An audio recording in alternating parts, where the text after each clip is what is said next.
नमस्कार। Agree farm fresh में आप सभी का बहुत बहुत स्वागत है। तो आज जो हम बात करने वाले हैं वो एफपीओ की जो बात करने वाले हैं वो टॉपिक है कि जो कमेंट बॉक्स में जो और व्हाट्सएप पे भी जो मैसेजेस आए हुए हैं उसमें ये बहुत सारा क्वेश्चन है कि सर एफपीओ में जो है बोर्ड मेंबर कहाँ के होने चाहिए और किसान की क्या आईडीज लगेगी, मतलब किसानों को जोड़ने के लिए उनके डॉक्यूमेंट्स क्या लगने हैं। तो आज का वीडियो इसी के ऊपर रहेगा। तो भाइयों इसमें क्या है कि जो बोर्ड ऑफ मेंबर होते हैं वो आज की डेट में, पहले क्या था कि आप जो है एक गांव से दो भी ले सकते थे, लेकिन जो नई पॉलिसी के अंतर्गत जो आया है नियम, वो ये नियम आया हुआ है कि एक गांव से एक ही व्यक्ति, मतलब एक गांव से, पंचायत से मतलब नहीं, एक गांव से मतलब है कि एक गांव से एक ही व्यक्ति बीओडीज हो सकता है। तो इसमें 10 बोर्ड ऑफ मेंबर होते हैं, जिसमें 5 कमेटी मेंबर होते हैं और 5 होते हैं इसके अंदर बोर्ड ऑफ मेंबर, तो जिसको हम बीओडी बोलते हैं। अब इनमें जो चुनाव करते हैं तो इसमें जो 5 बीओडीज होते हैं वो आपस में मिलकर और एक ऐसा चुनाव करते हैं कि अपने एमडी को चुनते हैं। तो उसमें से 4 बीओडीज रह जाते हैं, एक एमडी हो जाता है और 5 कमेटी मेंबर होते हैं। मतलब गिनती अगर करेंगे तो कंपनी चलाने के जो है 10 के 10 स्तंभ होते हैं, जिसमें 5 कमेटी मेंबर और 4 बोर्ड मेंबर, 5। तो ये हो गए बोर्ड मेंबर। तो ये बोर्ड मेंबर जो है प्रत्येक गांव से एक व्यक्ति। अभी नया जो रूल आया है उसमें एक महिला को भी अनिवार्य किया गया है। तो अब इसमें हो गए 11 लोग, मतलब 10 बोर्ड मेंबर, एक महिला को अनिवार्य किया गया है, मतलब एक महिला होनी ही चाहिए। तो ये नियम हो गया। अब किसानों की शेयर होल्डिंग के लिए क्या है, उनके जो डॉक्यूमेंट्स हमें लेने हैं वो सबसे पहले तो वो किसान आपको लेने, अगर आपको कंपनी अच्छे से रनिंग करनी है तो आपको वो किसान लेने हैं जो कंपनी के साथ जुड़ के और ज्यादा से ज्यादा एक्टिविटीज करें।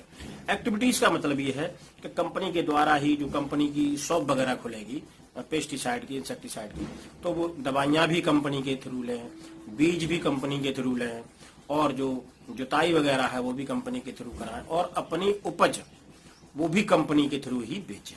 तो उसमें क्या है कि ऐसे अगर आप किसान लोगे तो आपकी जो कंपनी है वो बहुत अच्छे से ग्रो करेगी और अच्छा वर्क करेगी।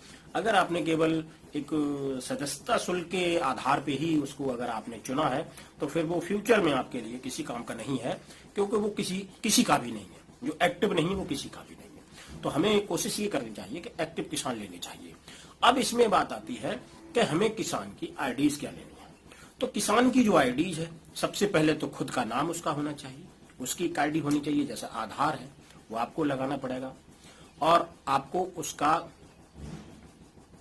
जमीन लगानी पड़ेगी, फर्द चाहिए होगी, क्योंकि जो सीबीबीओ डाटा मांगता है तो वो सीबीबीओ क्या नाम मांगता है, नेम, फादर नेम, फिर उसके बाद किस गांव का है, फिर उसके बाद किस कंपनी से जुड़ा हुआ है, उसकी ब्लॉक कौन सी है, फिर उसका मोबाइल नंबर, फिर उस पर जो है जमीन कितनी है, उसके हस्ताक्षर, ये सारी चीजें जो है अनिवार्य होती हैं।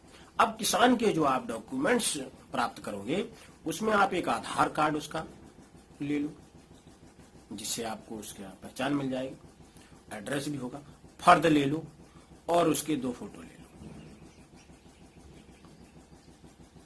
अब आप उसको रजिस्टर, अब किसान को जो जोड़ोगे तो कंपनी जो सीबीबीओ और जो भारत सरकार कहती है वो 100 रुपए का शेयर है, लेकिन अगर हम 100 रुपए के किसान जोड़ेंगे तो हमारी कंपनी कभी भी ग्रोथ नहीं कर पाएगी, क्योंकि हमें कंपनी में चाहिए पूंजी। तो पूंजी के लिए हम लोग क्या करते हैं, तो उसमें जो 100 रुपए का शेयर है तो हम एक किसान को 10 शेयर का मेंबर बनाते हैं। मतलब जो एक किसान कंपनी के अंदर जुड़ेगा वो 1000 रुपए का जुड़ेगा। उससे क्या होगा कि हमारी शेयर होल्डिंग भी ज्यादा हो जाती है और कंपनी के पास कुछ इन्वेस्टमेंट भी आ जाती है। मान लो अगर 100 किसान जुड़ गए 1,000 रुपए के, तो हमारे पास लगभग 1 लाख पूंजी हो गई।